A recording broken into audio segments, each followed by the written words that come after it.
j'espère que vous allez bien les amis. Aujourd'hui je vous emmène avec ce break Volvo V90. Je vous emmène pas en Suède, je vous emmène en vacances avec moi. Suivez-moi, on va à la plage, à la montagne, pour prendre quelques milliers de kilomètres de plaisir et de grande route, pour profiter de ce break de chasse le plus beau de sa catégorie. Allons-y, suivez-moi, c'est maintenant.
Les enfants, appuie-tête. 1, 2, attention, go. Donc là, on va choisir le mode dynamique. Bon, on va faire un petit test du 0 à 100. Allez, 1, 2, 3, go.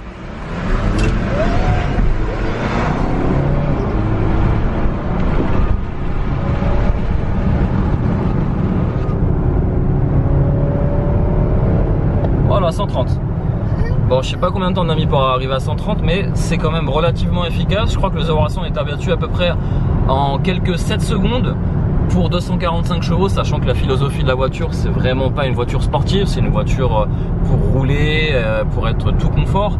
Et donc du coup, on a quand même des belles relances pour un 4 cylindres dont la sonorité laisseront certains perplexes. Honnêtement, moi ça me dérange pas du tout, surtout qu'en consommation, voilà, on a à peu près 7 litres sur plus de 3500 km en roulant à des vitesses de 130 km/h et en conduite assez dynamique, donc ça reste raisonnable. Donc voilà, un moteur performant. Alors vous voyez peut-être la fonction One Call by Volvo, c'est une option, je connais pas le prix, je vous mettrai dans la description, vous le demanderez, j'essaierai de me renseigner combien c'est, mais c'est une fonction qui est assez simple finalement, c'est que 7 jours sur 7, 24 heures sur 24, vous pouvez joindre une assistance. J'ai essayé de leur demander s'ils pouvaient me ramener un sandwich, ça n'a pas marché. Sachez qu'avec un plein, vous pouvez faire à peu près 900 km. Il est assez petit, je trouve, c'est dommage parce que c'est vraiment une voiture qui est faite pour rouler. Et d'avoir un petit réservoir, ça limite un peu les trajets à 900 km grand maximum. Alors oui, j'ai oublié une chose. Eh oui, c'est pas un petit bijou, enfin ça ressemble un petit peu, c'est la clé de la voiture. C'est quand même bien sympa et surtout c'est à la couleur du cuir. Donc à voir dans le temps comment ça vieillit. En tout cas, voilà, posé sur du bois brut, cuir brut. C'est beau, vraiment c'est beau. Voilà, un petit détail encore une fois, le premium, comme je vous le dis, c'est façonné d'une multitude de détails. Bravo. Alors oui, je vous parlais du volume de coffre. Alors il y a quelques astuces pour arranger un peu tout ça. Et avec un autre plancher, vous pouvez mettre une veste par exemple. Et voilà, ce que je vous disais, il est pas non plus énorme, il doit faire plus de 540 litres. Mais après, c'est vrai que c'est pas mal. Alors là, je le referme.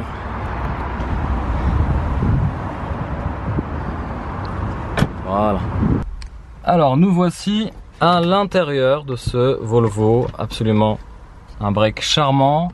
Avec, voilà, comme vous le voyez, un peu partout, des inserts en bois brut, mêlés à de l'aluminium, du cuir marron. Ça respire vraiment le premium, le luxe.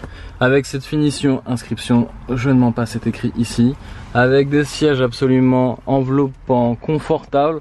Honnêtement, je vous fais rêver quand je vous fais voir cet intérieur qui est absolument magique, avec des petits détails. D'ailleurs, c'est ça le luxe, plutôt le premium, c'est une pointe de succession de détails.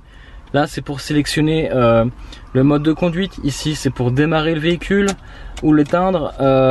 C'est absolument magique. Volvo nous a présenté un intérieur qui est à son image, zen, scandinave, suédois, je ne l'invente pas encore une fois, c'est là, regardez, le petit drapeau, le petit flag suédois, pour rappeler que cet intérieur, eh ben, il représente les valeurs un petit peu de la marque, avec un toit panoramique, chose qu'on peut trouver sur toutes les voitures aujourd'hui, mais qui permet d'illuminer cet intérieur qui me laisse sans voix. Vous allez me dire il exagère.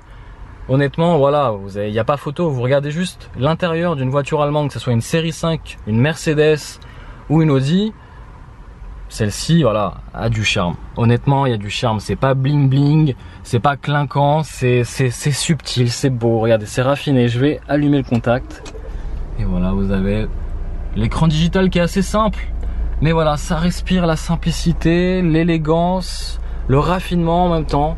Voilà, il n'y a pas de... J'ai pas d'autres mots, c'est bon. Le système audio Bauer & Wilkins est intégré à droite à gauche de l'habitacle pour procurer vraiment une musicalité et une profondeur de son qui est absolument géniale. Je vais vous montrer ça parce que ça vaut quand même le coup. Alors certes, c'est une option qui vaut à peu près plus de 3000 €, mais quand vous y goûtez, honnêtement, il y a du plaisir à écouter de la bonne musique, ou du moins vos sons préférés.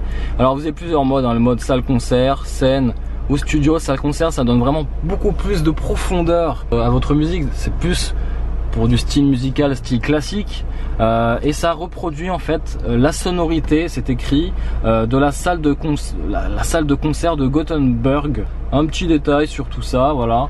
Donc ce réglage audio reproduit dans le véhicule l'acoustique du Gothenburg Concert Hall, je sais pas si je l'ai bien dit, construit en 1935 et réputé pour son excellence acoustique. Le design unique et les magnifiques murs en érable offrent un son ample, chaleureux et clair. Vous avez une salle de concert dans cette auto. Alors attendez, je vais baisser la ventilation. Bon, vous allez voir un petit peu comment on navigue. C'est assez simple la navigation sur cet écran vertical qui est vraiment, en termes d'ergonomie, je pense qu'on peut pas mieux faire. Il est très simple. Alors pour les plus pointilleux, ceux qui sont fans de technologie, qui aiment bien rentrer dans les détails, les settings, les paramètres, vous allez être déçus parce que ici tout est simplifié pour que ma mère puisse comprendre parfaitement le système. Un truc qui est pas mal, que les autres le font aussi, mais encore une fois, tout est simple dans la navigation. Je veux la caméra. Je choisis la caméra. Vous avez une caméra 360. Vous pouvez sélectionner le type de caméra, la caméra arrière, comme la caméra latérale ou la caméra frontale. Voilà. Un autre truc qui est intéressant, c'est le pilote assist. En soi, c'est super simple maintenant de conduire dans une Volvo. La voiture fait presque tout pour vous à condition que vous ayez toujours l'œil sur la route et les deux mains sur le volant, bien sûr. En soi, on se dirige vers une conduite quasi autonome dans le futur, dans une dizaine d'années, et il y a déjà quelques prémices qui permettent de comprendre un peu la technologie et de trouver un intérêt. L'intérêt, il est tout simple, c'est quand vous êtes dans les bouchons, et ben ça permet au final d'arriver sereinement à votre rendez-vous. On prend le volant avec une voiture sûre. C'est l'image de Volvo. Voilà, bravo Volvo, vous avez réussi un beau petit bijou qui pour moi est vraiment très abouti. Commande tactile pour régler le degré de ventilation, la température. C'est bien fait, c'est bien fini. Il n'y a vraiment rien à dire. Je suis conquis. Je peux plus vous parler du mode dynamique qui permet de donner un peu plus de tonus à la voiture. Ça permet vraiment d'avoir des relances un peu plus efficaces, d'atteindre le 0 à 100 en 7 secondes, d'atteindre une vitesse max, je pense, de 230, 240 km/h. C'est pas forcément l'essentiel pour ces voitures-là. L'idée de cette voiture, c'est d'avoir une conduite coulée. Elle fait presque 1900 kg. Elle est lourde, on le sent sur les freins. Les freins fatiguent d'ailleurs quand vous commencez vraiment à attaquer un peu plus les virages. Voilà, la Volvo V90 n'égale pas la BM série 5 en termes de comportement, de châssis et de plaisir de conduite, ça c'est sûr, surtout en mode dynamique. Par contre, la philosophie de Volvo, la philosophie de cette V90, c'est vraiment, voilà, de rouler, on peut faire vraiment beaucoup de bornes sans se fatiguer. Voilà, j'ai fait plus de 3500 bornes, là j'arrive à 3500 bornes et honnêtement, il n'y a aucune fatigue. Et en plus avec les aides à la conduite assistée, ça vous permet vraiment de rouler tranquillement, sereinement, dans un confort qui est vraiment appréciable si vous mettez en mode éco ou en mode confort. En mode dynamique, vous aurez les suspensions je crois pneumatiques à l'arrière qui se raffermissent, et donc du coup vous avez un châssis un peu plus dur, un peu plus ferme, avec un toucher de route qui est un peu plus sympa si vous commencez à titiller un petit peu le châssis 7V90. Voilà sur la partie comportement. Du coup la voiture est quasiment autonome dans les bouchons, plus besoin d'agir sur l'embrayage, forcément c'est une boîte auto, plus besoin d'agir sur la boîte, plus besoin d'agir sur la pédale d'accélérateur ni le frein. La voiture fait tout toute seule, et ça, quand vous êtes des heures dans les bouchons, je peux vous garantir que c'est un confort et une tranquillité assurée, parce que vous êtes sûr de pas avoir d'accident ou quoi que ce soit, et puis ça peut même éviter certaines choses. Et puis vous allez au travail, si malheureusement vous avez quelques heures de bouchon avant d'aller à votre travail, vous arrivez au travail, on va dire, un peu plus serein, plus tranquille, puis vous avez le temps de profiter d'autres choses quand même, tout en ayant bien sûr le regard sur la route. Mais c'est vraiment une bonne petite fonction, le pilote assist. Voilà, l'essai terminé. Je peux vous dire que oui, effectivement, c'est une grande routière confortable avec vraiment le luxe. Et c'est pas une alternative au premium allemand, c'est vraiment une concurrente directe des Mercedes classe E, BMW série 5 et Audi A6. Et honnêtement, Volvo va pas à rougir de ce beau bijou. Les points positifs, c'est un confort à tout niveau. On fait de la route, j'ai fait plus de 4000 km avec, et je peux vous dire qu'à aucun moment on s'est retrouvé dans des situations inconfortables. Ça reste une grande routière pour faire de la route, pour avaler du bitume. Et je peux vous dire que sur ce point là il n'y a pas de souci, elle fait le job, c'est une grande routière. Au niveau consommation, j'ai atteint les 7 litres au 100, ce qui paraît pas énorme puisque on est à peu près sur 235 chevaux diesel, donc ça reste ultra raisonnable. Ensuite, d'autres qualités, voilà, l'habitacle absolument magnifique, une ergonomie du système de navigation d'infodivertissement qui est absolument très simple. Autre point positif, voilà, le look, pour moi c'est la plus belle de sa catégorie en version break. La S90, j'ai un peu du mal. La V90, honnêtement, son look c'est une tuerie, hein, clairement, et tout le monde nous le dit. Un moteur diesel 4 cylindres dont certains pourront critiquer que ça soit pas une motorisation noble. Certes, ça reste un 4 cylindres, donc des économies à la pompe, silencieux, une voiture bien insonorisée, et des consommations qui restent raisonnables par rapport à la puissance du véhicule, et surtout par rapport au poids, puisqu'on atteint 1900 kg avec un couple de 480 Nm, et on atteint les 100 km/h en à peu près 7 secondes. De bonnes performances, agréablement surpris, et tout ça grâce au 4 cylindres qui permet d'économiser un petit peu au niveau du poids, et boosté par 2 turbos. Voilà. Alors pour les points négatifs, il y en a quand même. Déjà le prix, le prix ça reste un prix premium. C'est vrai qu'on aurait pu se dire bon, Volvo peut-être va mettre la barre un peu plus basse. Le prix aussi de certaines options, comme le prix de ce système audio embarqué Bauer & Wilkins, qui est absolument merveilleux, magnifique. C'est pour moi, comme dans l'XC90, c'est pour moi un son et une option plutôt à avoir. C'est vrai qu'elle est chère, et quand vous mettez bout à bout toutes les options, ça fait un véhicule qui atteint quasiment les 75 000 euros, 70 000, 75 000 euros.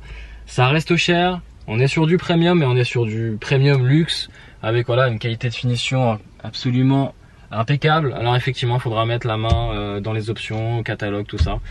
Voilà, donc ça reste un point négatif. Le coffre qui est pas forcément grand par rapport au gabarit du véhicule, qui fait presque 5 mètres et presque 2 mètres de large en comprenant les deux rétroviseurs.